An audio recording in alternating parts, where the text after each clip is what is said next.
When people talk about classic cars, it's always the same three countries: Italy for passion, Germany for engineering, Britain for charm.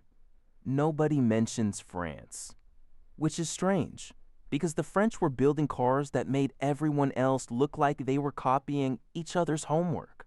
The Citroen DS came out in 1955 and it didn't look like anything on the road. Not a little different, completely different. Hydraulic suspension that leveled itself. A body shaped like a raindrop. Headlights that turned with the steering wheel. Meanwhile, everyone else was still putting chrome on boxes.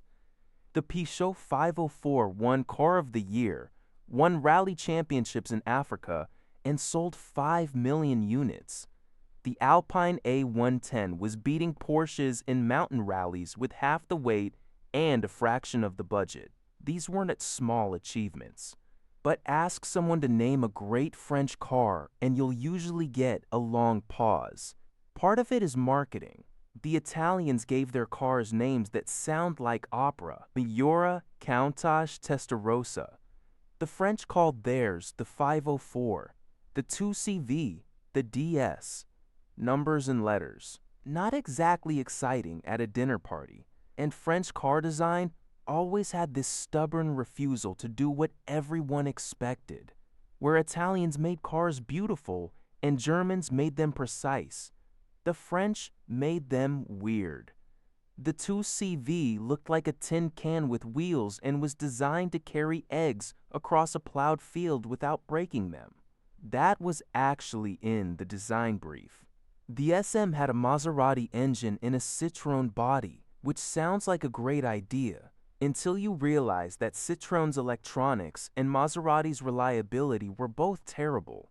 So you got the worst of both worlds. But even the failures were interesting, because they failed while trying to do something nobody else had the nerve to attempt. And that's the thing with French cars. They were never trying to be the fastest or the most beautiful or the most expensive. They were trying to be the most clever, the most original. The DS had technology that took other companies 20 years to catch up with. The Renault 5 Turbo took a shopping car and put the engine in the back seat, literally removed the rear seats and dropped a turbocharged motor where your groceries used to go. The French looked at the rules of car design and decided most of them were optional. Maybe that's why they don't get the credit. People like categories. Fast Italian sports car, easy to understand, precise German sedan. Sure, but a French car that rides like a cloud, looks like nothing else on the road, and might have the engine in the wrong place on purpose. That's harder to put on a poster. Doesn't mean it's not brilliant.